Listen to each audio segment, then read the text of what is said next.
A Procuradoria-Geral da República recorreu à cooperação internacional para obter a relação de todos os bens do Major Pedro Lussati no exterior do país.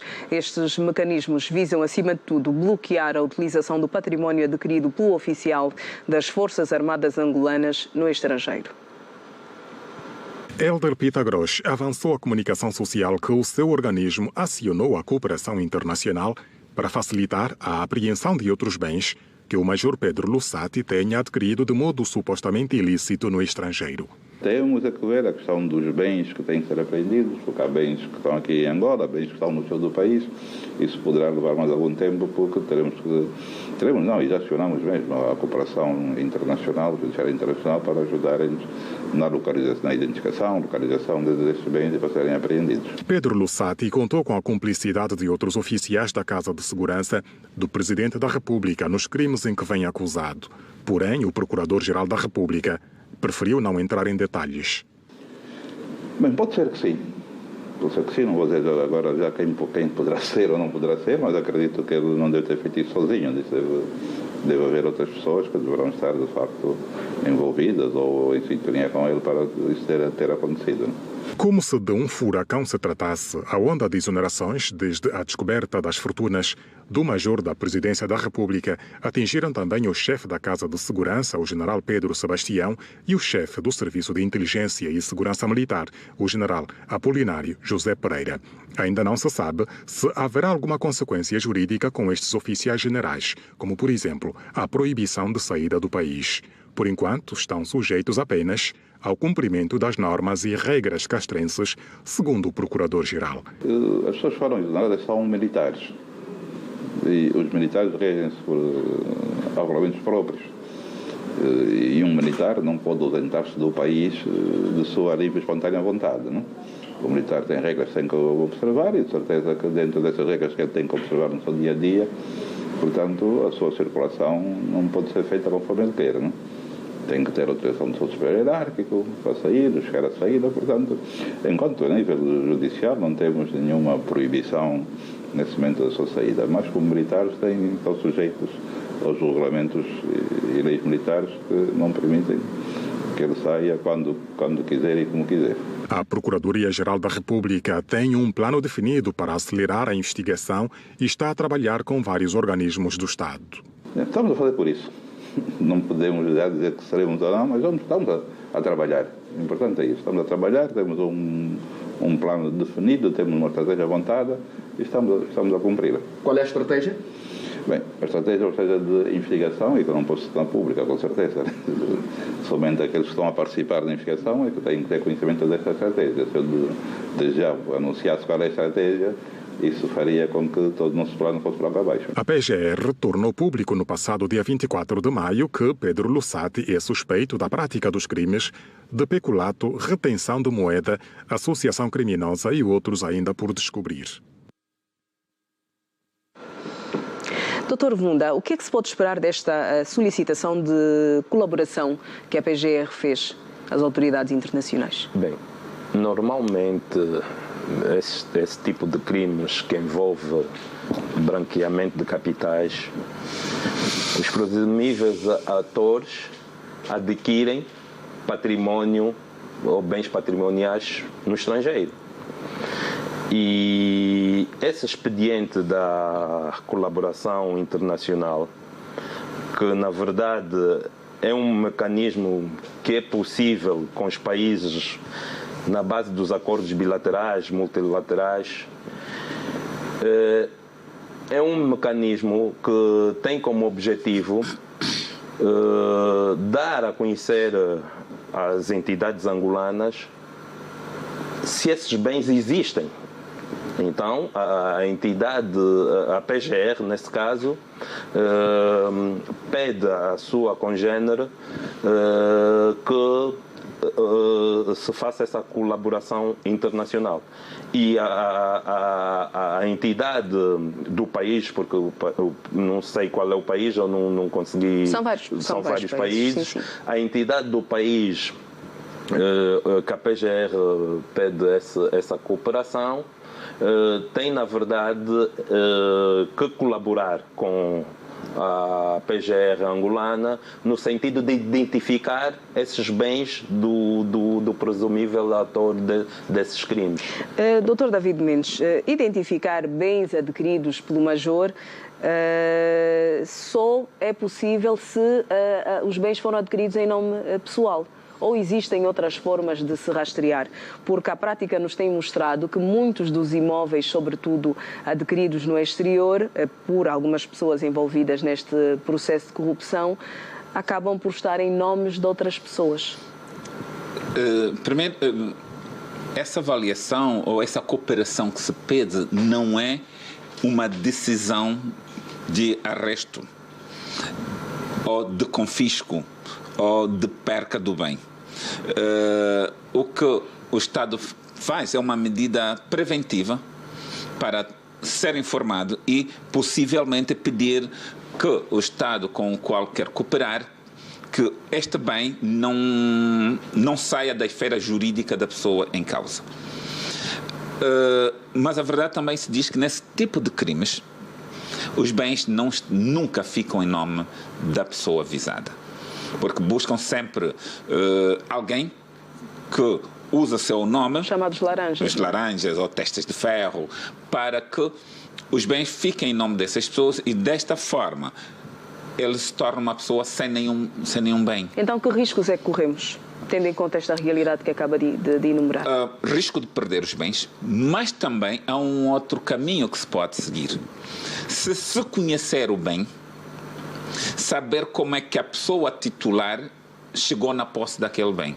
Isso é tal como se faz na luta contra o tráfico de drogas, não é? Alguém que tenha um bem valioso, que não tem como justificar a sua origem, há uma presunção de que este bem teve origem naquele negócio ilícito. A título de exemplo, alguém adquire um imóvel e põe o imóvel em nome de sua mãe. A mãe que ganha 50 mil kwanzas jamais terá um imóvel que custa 500 mil dólares. A priori, aquele imóvel não é dele. Não sendo dela, há uma presunção que o filho que trabalha no sítio Y, que está a ser investigado, passou este imóvel para sua mãe. Essa mãe passa também a ser investigada. Terá que dizer como é que ela obteve esse imóvel. Por isso, há muitos mecanismos para que se possa chegar às pessoas verdadeiramente que são os titulares dos bens e não aos laranjas. E dizer que nas pessoas politicamente expostas, eu não sei se o Lusati não é uma dessas pessoas, não é. Mas nas pessoas politicamente expostas, essas ligações estão muito ligadas. Consegue-se dar conta que aquela pessoa tem ligação com uma pessoa politicamente exposta.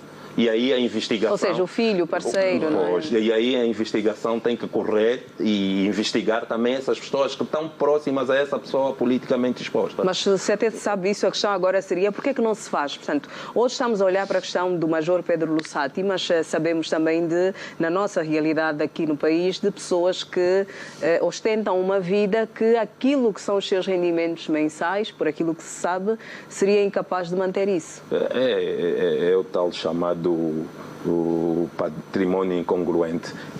Eu não posso crer que uma pessoa que ganhe 500 mil kwanzas consiga ter um património acima de milhões de dólares. A partir daí começa logo a nossa dúvida sobre essa situação. Por isso é que eu chamo também a atenção à sociedade para as denúncias. Não é possível nós estarmos a ver alguém a enriquecer. Mas existem coisas que estão aos olhos de toda a gente. Mas é isso, e diz muito bem. Essa questão da colaboração internacional é depois de passar todos os mecanismos que deviam ser postos ao serviço do país. Por isso é que eu digo sempre que nessa questão da corrupção, dos crimes de corrupção, nós temos que ter mecanismos preventivos que não deixem que isso aconteça. Porque veja que o Major Lusati transferiu $1 bilhão. Mas eu tenho muitas dúvidas, né? Não sendo uma empresa, um diretor de uma empresa, de uma grande instituição, como é que vai transferir esse dinheiro? Mas aí é que está. É os tais mecanismos que o Presidente da República, nós quando falávamos... Eu não acredito nisso. Quando falávamos não acredito o quê? Na transferência ou na falta de fiscalização? Não, numa pessoa, um major, transferir $1 bilhão. Não, é impossível. Não, pode não ter transferido esse dinheiro de uma vez. Pode não ter transferido. A origem, porque não basta falar. Em que instituição estaria este valor todo? Só podia ser numa Sonangol. Porque é muito dinheiro para estar numa instituição qualquer. Nem o Ministério da Saúde, nem o Ministério das Pescas, talvez a Sonangol, quiçá o Estado-Maior do Exército. Não, Dr. David Mendes, estamos a falar de muito dinheiro. A mim, nas últimas semanas, já nada me admira. Já nada me admira. Em relação a isso, já nada me admira. Porque $1 bilhão é muito dinheiro em qualquer parte do mundo para estar na mão de uma pessoa, para um singular poder transferir isso. O dinheiro que foi encontrado em casa do Major é muito dinheiro em qualquer parte do mundo. Sim, mas nós não estamos a falar... Além das malas, o valor que foi transferido, foram feitas transferências. $1 bilhão. É impossível. É impossível. Para que isso fosse possível, o governador do banco tinha que cair. Mas é impossível o quê, doutor David Mendes? O montante... Não acredita que essa transferência tenha sido efetuada? Saiu de onde? Doutor David Mendes. Só podia sair da Sonangol. Eu não tenho muitas dúvidas. Ou daquilo que nós, enquanto indivíduos da sociedade civil, fizemos a nossa investigação da dívida de Angola com a Rússia, né? Aí sim, os montantes foram altos porque havia uma justificação que era pagar a dívida russa. Mas o Dr. David Mendes sabe que o Major Pedro Lusati parece que já trabalha na Casa de Segurança desde 2012, se não estou em erro.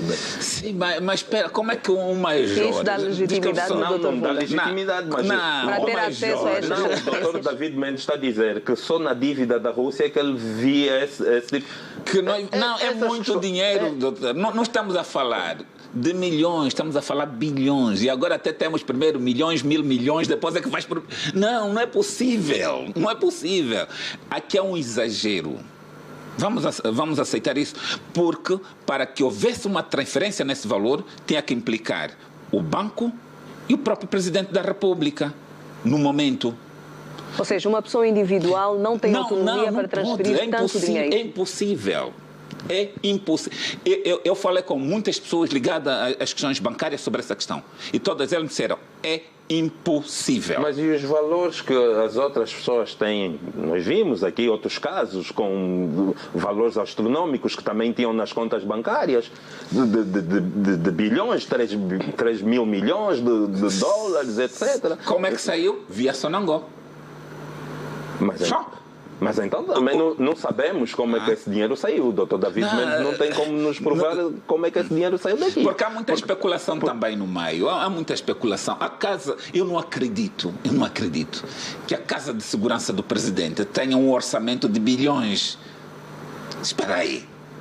Se a Casa de Segurança do Presidente tem aquilo, o que é que tem o Ministério da Defesa? Não, vamos ser racionais. Não é? Não podemos todos embarcar numa mentira coletiva.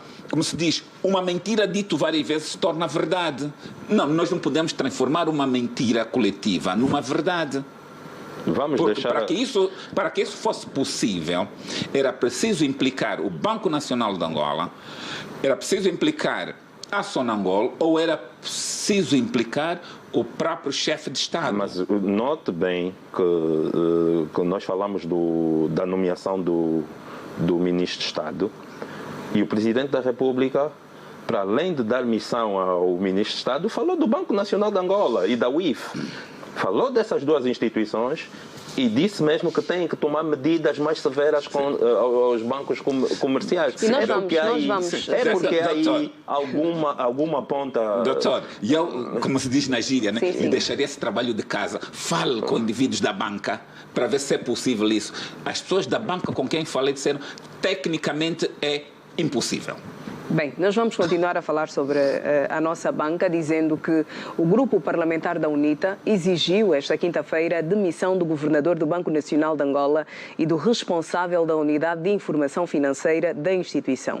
O Partido do Galo Negro quer ainda que seja realizada uma comissão parlamentar de inquérito ao BNA e ao Ministério das Finanças para se determinar a extensão das conexões fraudulentas com os órgãos auxiliares do Presidente da República no âmbito da Operação Caranguejo.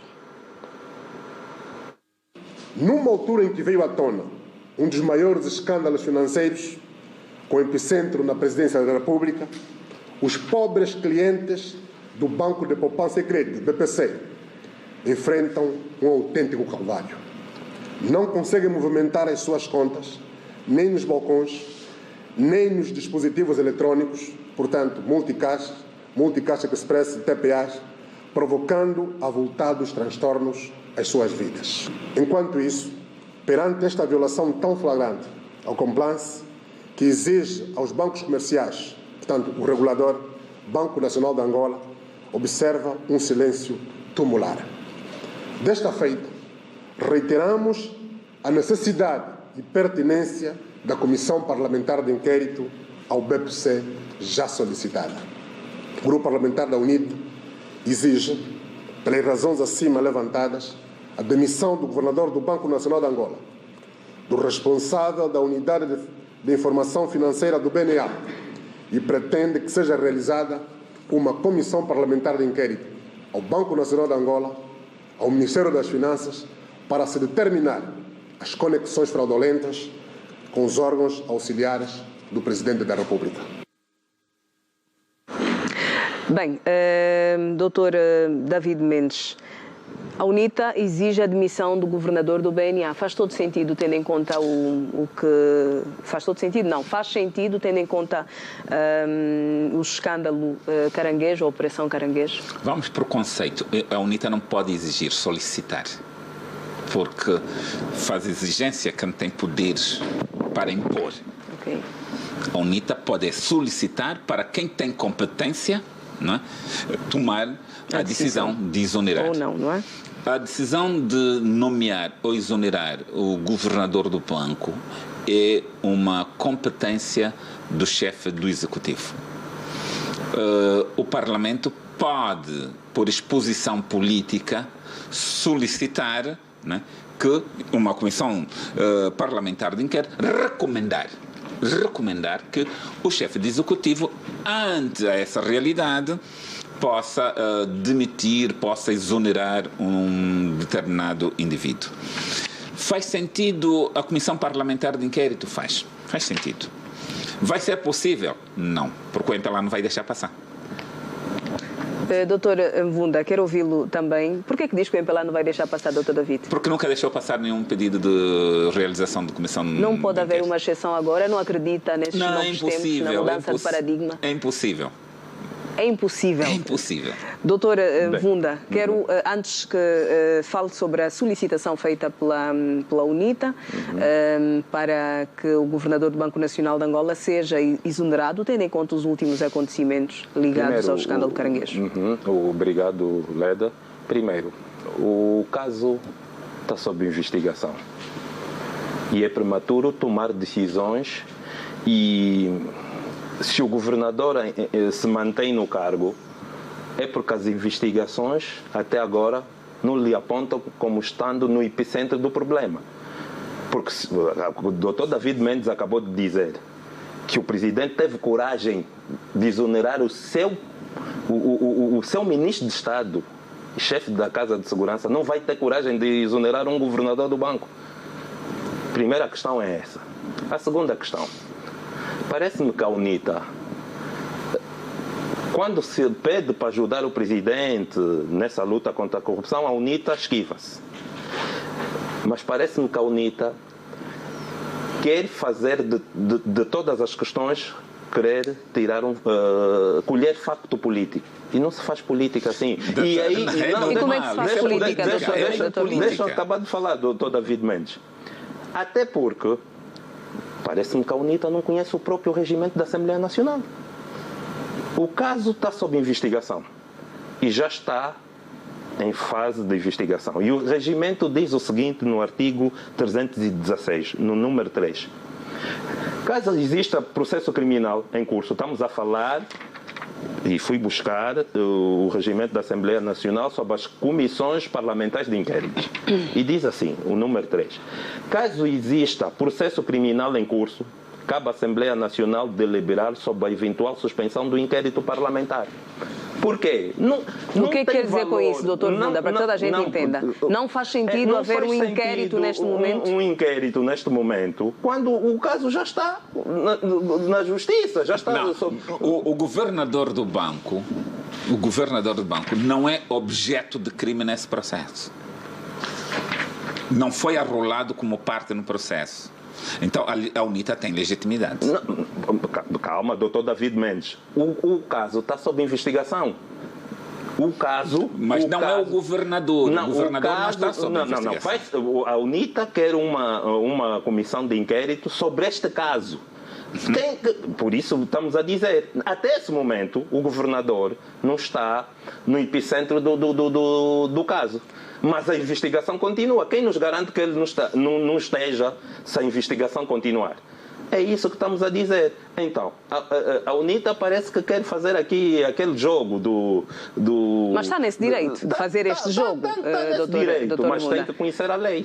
Mas não pode, portanto, dizia o doutor David Mendes que não acreditava que o MPLA fosse deixar passar este desejo da UNITA em relação ao inquérito, porque já existiram outras solicitações que também não foram aceitas. Também não é verdade. Não é verdade. No histórico da Assembleia Nacional já houve comissões de inquérito parlamentar. Uma comissão de inquérito que foi ao Mas já para o Ministério das Finanças? O general Higino Carneiro foi o presidente dessa comissão. No histórico da Assembleia Nacional é essa. Há quanto tempo?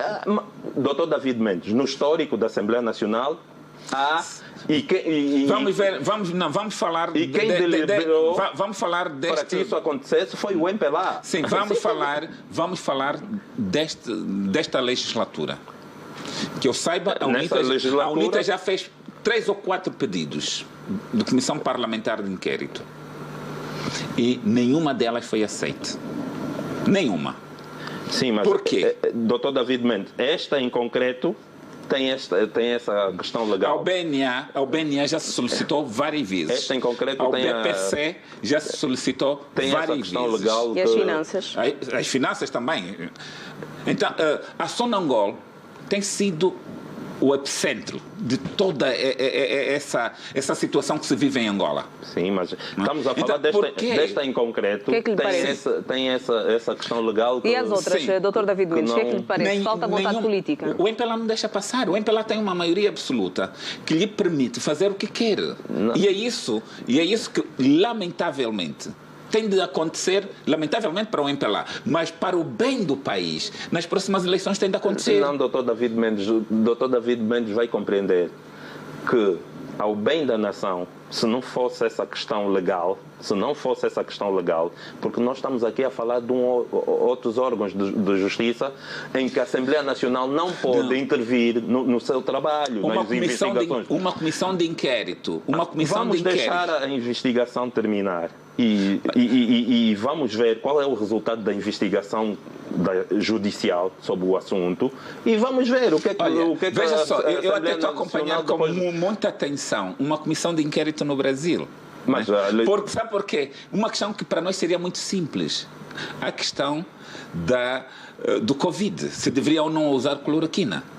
Acha que aqui em Angola aceitariam que se fizesse uma comissão de inquérito para avaliar como é que foram gastos os dinheiros do Covid? Não está aí para probabilidades. Eu estou no caso concreto, doutor David. Se a UNITA ou outros deputados... probabilidade. Nós estamos a falar do caso concreto. Sim, não, doutor, é deputado do MPLA. O MPLA estaria na disposição de aceitar uma comissão de inquérito para avaliar os custos com o Covid? O doutor David está aí por uma probabilidade. E eu estou lá e agora me responde também com uma probabilidade.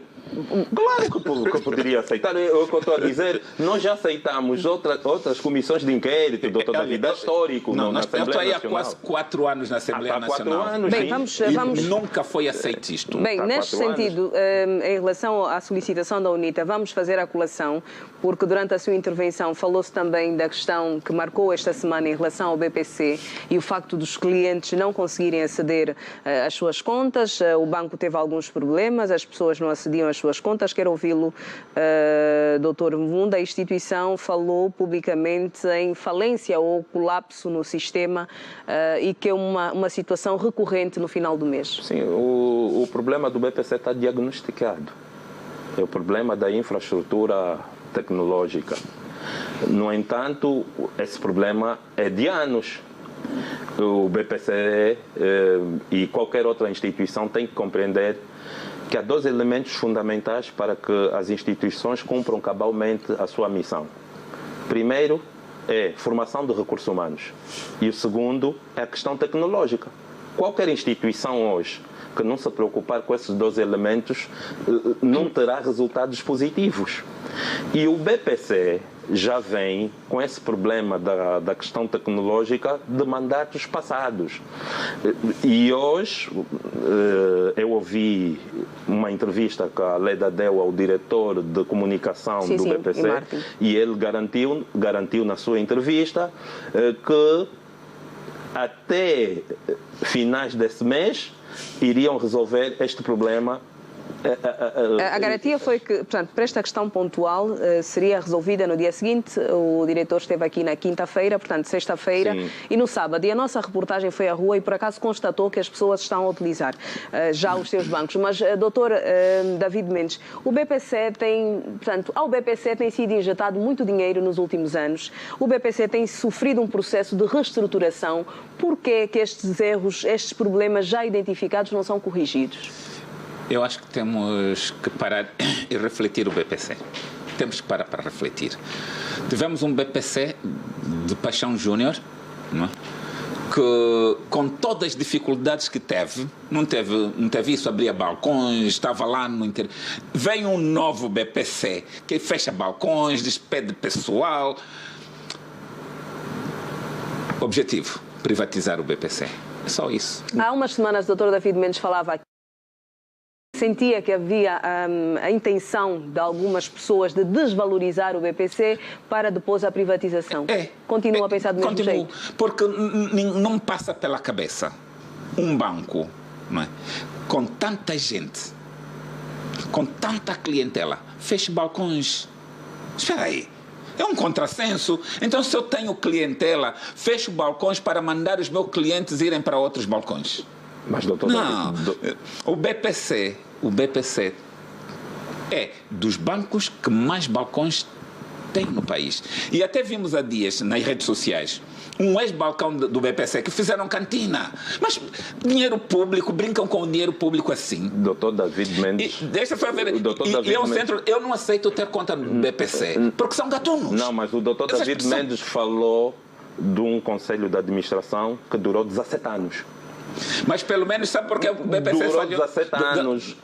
Sabe por que o BPC falhou? Deixa e isso eu tenho documentos. Sabe por quê? As dívidas dos marimbondos.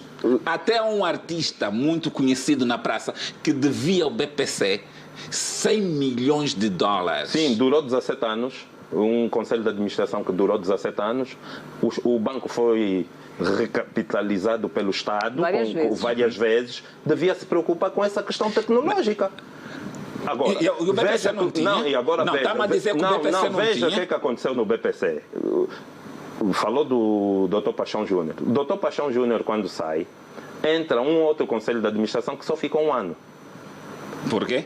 Não sei. Depois entra um outro que também ficou 1 ano, que é do atual ministro, que o PCA era o atual ministro dos Transportes. E agora está este que está, acho que há 3 anos. Os problemas do BPC são os mesmos problemas que o país tem. Mas não deviam haver São os ferramentas, mesmos Dr. problemas Mbunda. que o país Uma tem. vez identificados os problemas, Sim. por esta altura ainda acolhe a mesma desculpa de há alguns anos? Não, o problema do BPC, é o mesmo problemas que o país tem. São problemas que se arrastam há anos. É preciso... Doutor, sabia que a informática do BPC é dirigida por expatriados? São problemas que se arrastam há anos. Não se sabia disso. O que é que estão lá a fazer? O que é que estão lá a fazer os expatriados? Eu ia falar sobre isso. Bancos como o BPC, que têm capitais públicos, nós temos um ministério que trata das TICs, nós temos soluções em Angola para o BPC. Será que temos Temos soluções Então, em Angola. E por que é que elas não são apresentadas? O problema é tem que haver aí alguma vontade. De quem? Vontade de quem? Dos conselhos de administração que já passaram Querem por privatizar, vários conselhos de administração que passaram o por aí. BPC. Por que com um BFA não tem esse tipo? Um BIC não tem? Sei lá, por quê? Por quê? Agora, esse é o problema que está diagnosticado. Temos que encontrar soluções. Isso significa que os clientes, dentro de mais alguns dias, ao fim do mês, vão passar pela mesma situação. Como é que se salvaguarda os clientes? Soluções para os clientes em relação a isso. E quando as instituições não apostam nas tecnologias, quem deve ser sacrificado são os recursos humanos. Então, o BPC, na minha opinião, vai ter que aumentar os horários de trabalho do pessoal e tem que trabalhar os sábados, porque as pessoas não podem ficar